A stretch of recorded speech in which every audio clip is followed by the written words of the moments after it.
Hello, how are you doing? It's a very chilly day here in London. I think the English summer is already over. So I hope you read some good things over the month of August. I'm going to discuss all the books that I read. You can see there's quite a lot, although this pile isn't as impressive as it initially looks, because some of these books I did not finish. So I'm going to talk about why I did not finish them and one I'm still currently reading. So you can see I've read a lot for Women in Translation Month and for the Booker Prize, and then there are some other titles that I've been wanting to read, so I just read them. So I'm going to talk about all of them just in a kind of quick fire way and point out some of my favorite things or my least favorite things about these books and my overall impressions of them. If you want to see my full reviews of some of these books, I'll put links to those in the description below. So starting off with this novel I just finished recently called We Are Light by Gerda Blees,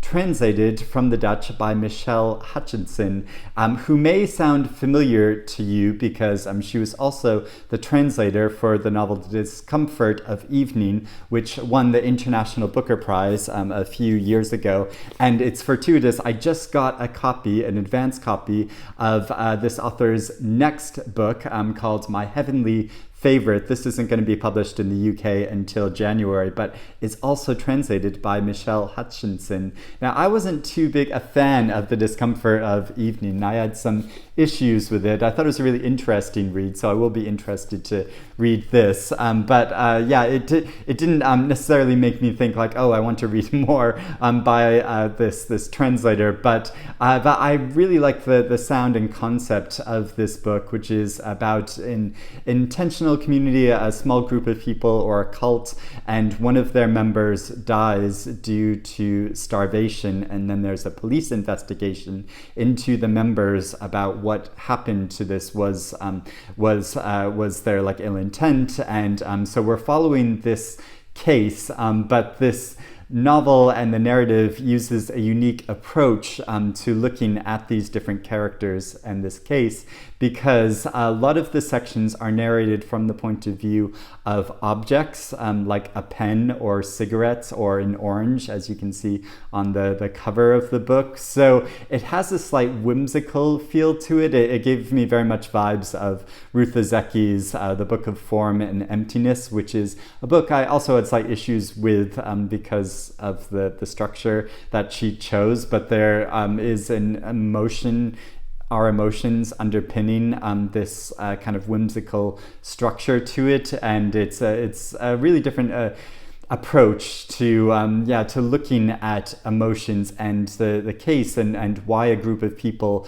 would reject society and science in this way, to follow their own path to a kind of self-destructive end. And it's and so the author was inspired by a real life case, very much like what's portrayed in this novel, and questioning why did this happen, and what is going on here. And so it was really interesting in that way. I found it compelling enough to read through all the way to the end. I didn't absolutely love it, but I thought it was really interesting, and I did get really emotionally involved at the end. I thought the end was really powerful. It's interesting, there's one section too that's narrated from the point of view of the story, which is like kind of a like meta textual thing where it's like commenting on the act of storytelling itself and almost criticizing you as a reader of like, are you really paying attention enough, and maybe you should be reading this book aloud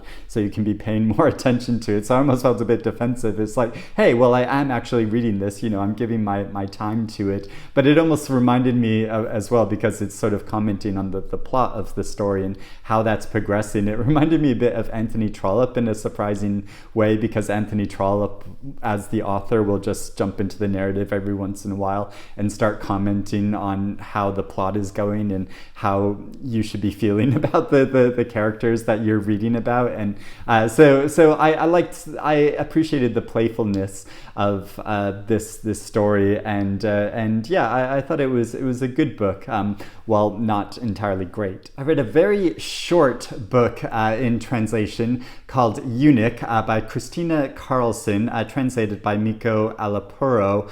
And this is about a Chinese eunuch in the 12th century and who's very late in their life, and describing his experiences and impressions having lived through many different emperors' reigns. Is very volatile system of government during that time of quick changeover of different emperors, because there's lots of scheming going on in the royal courts, and so they're giving their insights into all of that and the experience of being a eunuch in China during that time. So very interesting historical subject, and it's more a book that I was more interested to read around this tradition of eunuchs in China over the past centuries, more than the actual story itself. I felt like it didn't make too much of an impression on me. It gave this kind of melancholy sense of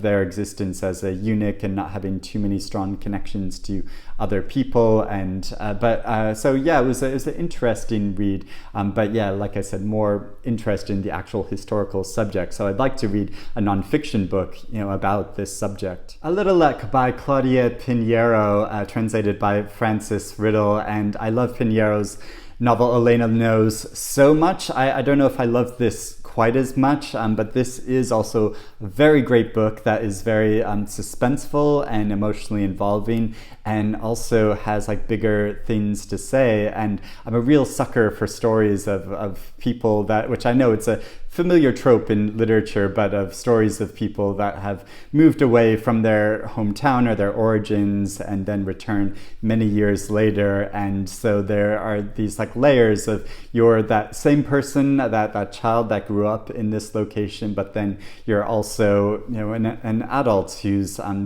become your own person. And naturally I relate to that as somebody who moved away from my home country and has lived away for many years, and so have this sense of difference of when I return there. And so it's following the story of a woman who returns to a suburb of Buenos Aires after about 20 years of living away, and there's a whole mystery about why she left, and the family she left behind, and the circumstances under which she is returning. And so it's very suspenseful, and there's a continuing scene which plays out again and again, and you keep wondering what is the significance of this scene, and then you finally find out, and it's thrilling and terrible, and but then you get into the emotional relationships that she left behind, and then which develop and continue further, and it's so moving, and it's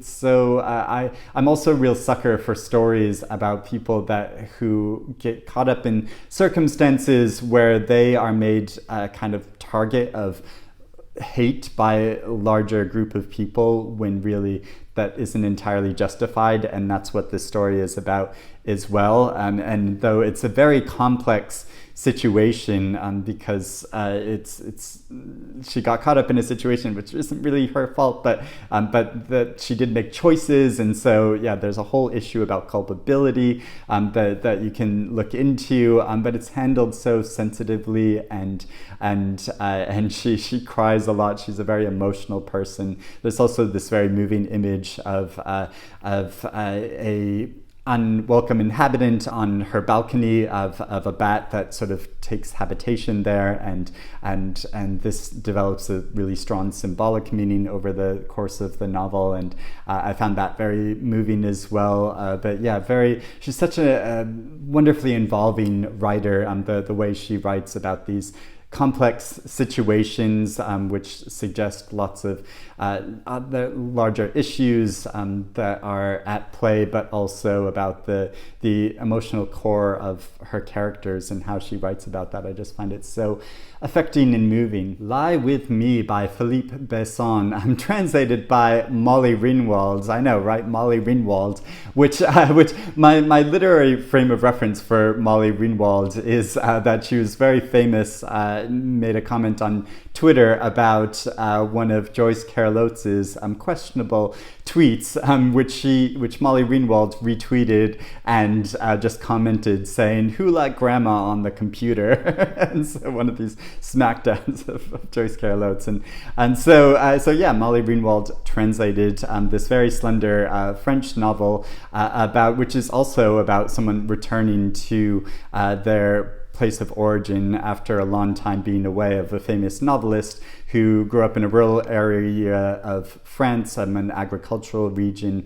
And the first section is about his childhood and a very powerful encounter he had with another young man where they had an affair, and this man was closeted, whereas the novelist was not. And so it's about that tension and that relationship and what happened to that relationship over time, and revelations that are made in the future as sections go forward, and we find out what happened to these characters and their connection to each other. And it's very moving and tender. It's very romantic. And I read this specifically because there's a new film of this book that came out, which I saw, and which is very good, and does some things slightly differently to the book, kind of necessarily because of the structure and the style of the book, but also adds other elements to it. So really interesting to read the book and then compare it with the film, but of course either could be enjoyed entirely on their own. The film is very sensual. I mean, it's French, so it gets very explicit in some sections as well. And so yeah, I enjoyed both of them a lot. Love Leda by Mark Hyatt. I read this for my physical book club that I'm a part of, where we meet roughly once a month. This is different from my online book club that I've just started. And if you've joined that book club, it's been really wonderful discussing with members there. And if you want to find out information about joining my online book club, I'll put a link to it in the description below. But yeah, for my physical book club, I read Love Leda. This novel has a really interesting history. So Mark Hyatt is a poet, kind of gay bohemian poet of the 1960s. He published a number of poems, but he committed suicide in 1972. And the manuscript of this novel was just sort of laying about for many, many years, but it was just published within the past year for the very first time. And it gives such an interesting look at London during the 1960s from a gay perspective by a young working class man, sort of following him as he's kind of drifting around the city. He doesn't have any fixed job. He just picks up money here and there from his friend and from taking odd jobs, and we follow his experiences, his romantic encounters too, having hookups with different men and women, and so it's really interesting following that. And it's a very odd novel in that it's in some ways somewhat shapeless, and there are some sections of it which I feel like are a bit like undeveloped and confusing, and I feel like, and that's because like an editor hasn't really looked at this or like gone through it and smoothed it out. But I think the roughness of it adds to the sense of authenticity of the voice of this author discussing his real experiences and his real point of view. And but there are other sections of it which are absolutely beautifully written, that are, because he's a poet, it's written in this very poetic way, very striking way, but also some sections which have a real emotional core to them, which just struck me so much. There's one line that I want to read out because I thought it was so powerful, where he says, "Sometimes I find that I am humiliated by myself and my thoughts get out of hand, becoming absolutely evil, and immediately I am nothing." And what a powerful line that is. It just feels like it gets to the emotional core of him as a character. And so yeah, this is a very moving novel, really interesting insight into gay life in London during that time period. And there are some sections which are very funny too. He kind of leaves this party early in the morning at one point, and he's just kind of wandering around, and he picks a flower and puts it behind his ear, and a policeman is like, "What are you doing putting a flower, behind your ear as a man?" And he's like, "Well, I just wanted to look pretty." And so I just found that like very funny. And another section where he gets very like indignant when somebody bumps into him on the street, and that person like apologizes, and he gets very riled up and upset, and he's like, "Why can't other people look out of where I'm going?" And so there's this self-centeredness to his character, but he's also just this kind of free spirit that's wandering around that doesn't really know where he belongs, and he's very fixated on this straight man who is kind of his ideal, this man who is married and has a family, and he kind of attaches himself to it and is very mournful that he can't have a closer relationship with them. So yeah, really fascinating book, and I loved reading it. Y/N by Esther Li. And this novel, I read quite a lot of it. You can see I got fairly far into it. I mean, it's not a very long book, but I kind of gave up on it because I felt like it started to get too meandering, and I just wasn't finding it that engaging anymore. I really like the concept of it, that it's following a woman that gets obsessed with a certain member of this very famous boy band, and at first she's like, "Oh, I'm too cool for this," but then she gets really involved in it, and then she gets involved with this fan fiction website of writing stories about this band and the different individuals in it, and then she gets involved in a real situation of living in a house with these different band members, and it's all a bit kind of vague about like whether is this really happening or is this a sort of product of her imagination, which I don't mind the tension of that, but it just felt like it was kind of meandering and not really going anywhere. At first I thought there's a really interesting point of view being offered of kind of fan fiction versus like novels or like published fiction, and she makes this interesting statement early on where she is talking about fan fiction websites and says the authors weren't writers but fans who had turned to language as a last resort. I preferred these stories to most contemporary novels, which, for all the lone superiority suggested by their moral indignation, were mind-numbingly easy to agree with. I preferred reading fans and dead people because they were hard to agree with, which I thought was a really interesting commentary on sort of contemporary literature and this issue of authors writing about subjects which a lot of their readership will already agree with, and then so are you really sort of learning or developing further understanding or empathy from the books that you're reading if you're just agreeing with them?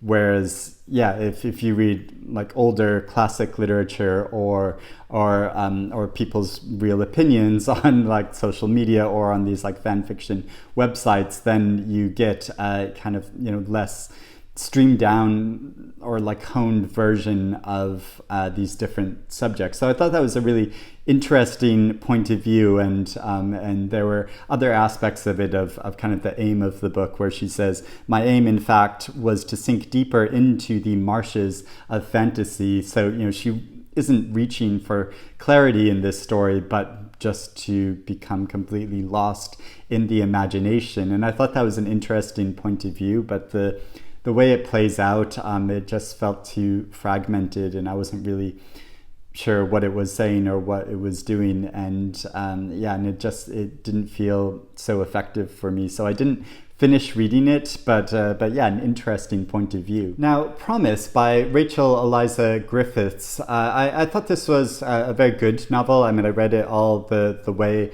to the end, but it wasn't entirely great read for me. There were some sections of it, so it's following two sisters and a friend of theirs in their adolescence in this very remote region in New England, and the sisters are black and their friend is white, and it's showing how they have this strong connection, or at least one of the sisters has a strong connection with this friend early on, but then as things develop in the 1960s, as the civil rights movement is growing and tensions begin rising in the community, there are differences between them which become very evident and which affect their relationship with each other, and there are some very dramatic events which occur, very tragic events, and so it's following that story. I love the sense of family connection and the tension in this friendship and how that's developed over the course of the story. The descriptions of the family dynamic and the family home are so beautiful in this, and it's very poetic.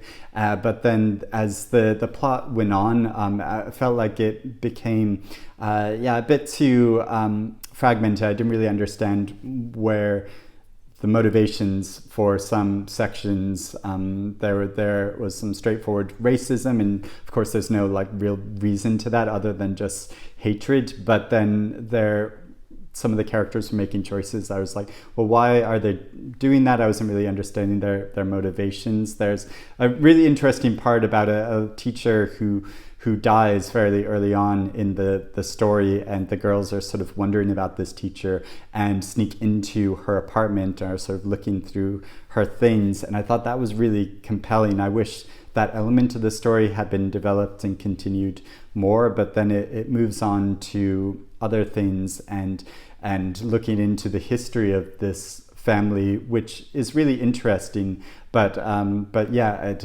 it felt like it didn't all like come together in as quite a satisfying way as I was hoping it would be. But yeah, absolutely beautiful cover.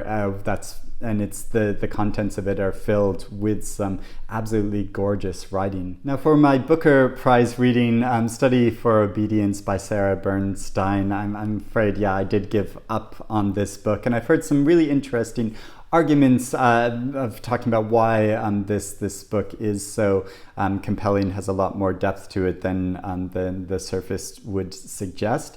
But personally, I just found so much of it to be so surface that I felt like if you're reading things into it more than what is actually being portrayed, and I admire in a way that the author is sort of taking this brave stance and writing about a character and in a style which isn't the norm. It's a very different kind of style than a lot of other books are using, but it just wasn't working for me, and I was finding it a real slog. And it's that experience of reading a book where you're just feeling like, I'm not taking any of this in. I can't remember a lot of the details that I just read a few pages ago, and I think a lot of that is down to the way that it's written, the narrative style of it, that it just feels like it just doesn't really stick with you and stay with you. Whereas there are a lot of scenes and sections and lines from a lot of these other books that I've talked about that I can instantly recall and think about, that are kind of concepts and that have this deeper meaning that have really stuck with me. Whereas what I read so far of this book, none of it did. Maybe I would feel differently if I did read it all the way to the end, but I'm going to move on to other books. But with Western Lane by Chetna Maroo, I found it so much more moving. It's a very pared down style of writing and looking at the day-to-day experiences of a family and an adolescent girl who's developing her skills in a certain sport, working towards a tournament, but how her family is grieving for the loss of the wife and mother of the family, and following that story. And I mean, if you've ever lived in a household where emotions aren't being talked about as much, I think you'll really connect with this story and the way that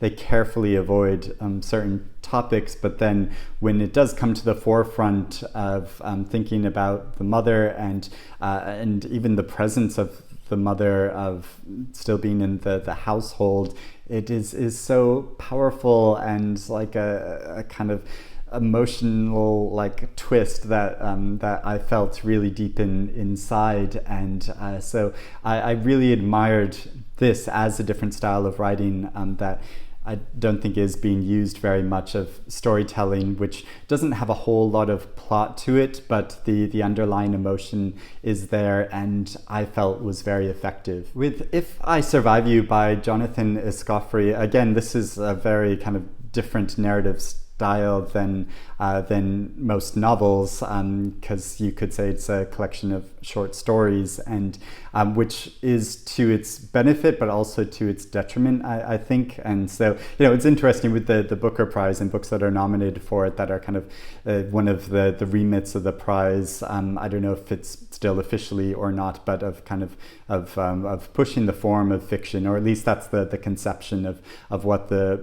Booker Prize books should be doing. And I think this is in some ways that it's piecing together a story of a family in Miami in a certain period of time when and looking at the different points of view of certain family members and how those tie together, how there are some things which really bind them together and other things which there are points of view that each of the members have which the other members of the family don't necessarily understand, and it's about that disconnection between those family members. So I thought it was really interesting how you get different sides of the same story, but also how there's an overall plot which is being developed over the course of the book as you're following these different family members and get these different pieces of the story to understand them as a whole. And so I did think it was very compelling. I mean, the first section in particular is so striking and powerful, and how it's written, looking at issues to do with race and racial perception, but also as the stories go on, it becomes much more about class and the changing society around them, both with politics, but also with environmental changes, with hurricanes that come and disrupt the community and literally tear their house apart, and so. Yeah, it's really interesting. There are certain sections that worked better than others, but on a whole, I found it to be really powerful and moving and really exciting to read. Prophet Song by Paul Lynch. I thought this was such a strong novel. It begins in this absolutely terrifying way of getting a knock at night from officers in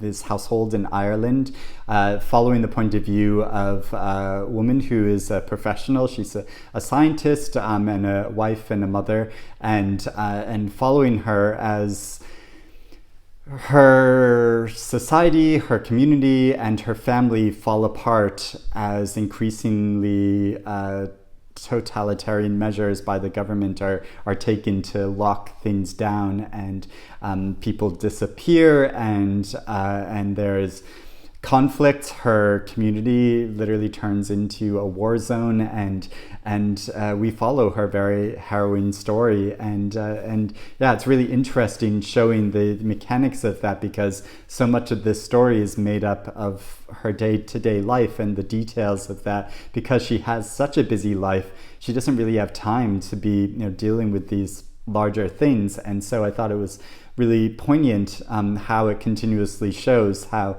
she's having to go through her days and make sure that things are done, but then at the same time things are becoming more strict, and she's trying to speak out, but at the same time there's a danger to that, because if you speak out and make trouble, then people disappear, and so it becomes so tense following this, and so I thought this was a very powerful novel. There were some aspects of which I thought could have been done better. I mean, she's a scientist, and you get a sense of some of the research she's doing and the projects she's working on, but it doesn't go that far into that. It all feels quite surface, and so it feels almost like this profession has just been kind of attached to her and not really developed all that much more, or it didn't have all that much more meaning with the overall message of the novel. So I would criticize that aspects of it, but overall I thought it worked really well, was really powerful,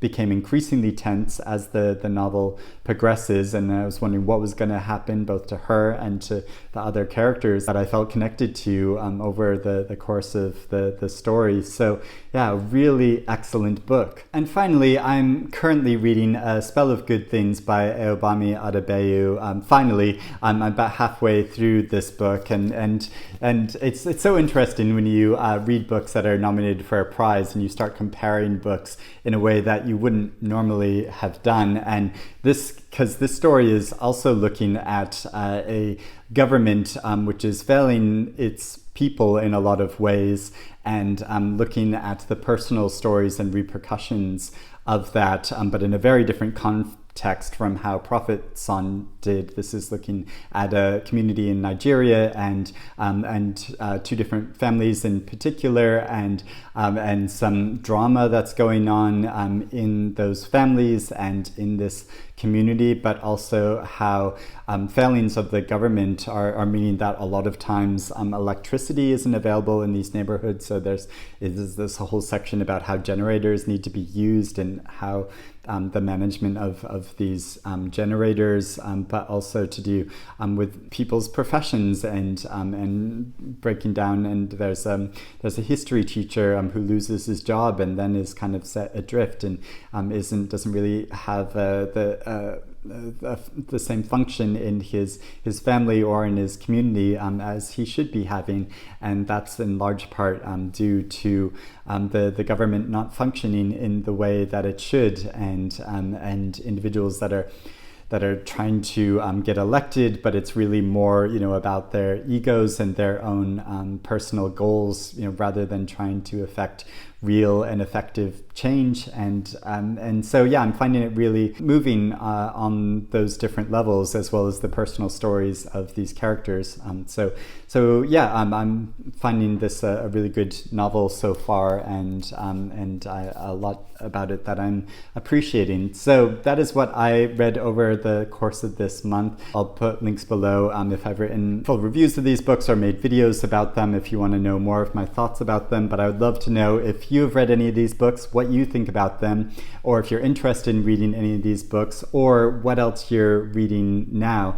Please let me know about that in the comments below. But like I said, I have my online book club going. We're starting reading our first choices for September. That is really exciting. It's great getting to know everyone. So thank you to everyone who has joined. And again, if you're interested in joining, I'll put a link in the description below to the Patreon page. So thank you for everyone that has been joining that. Thank you to Ava for your support for my channel. I really appreciate it. I hope you're doing well and reading good things, and I will speak to you again soon. Bye-bye.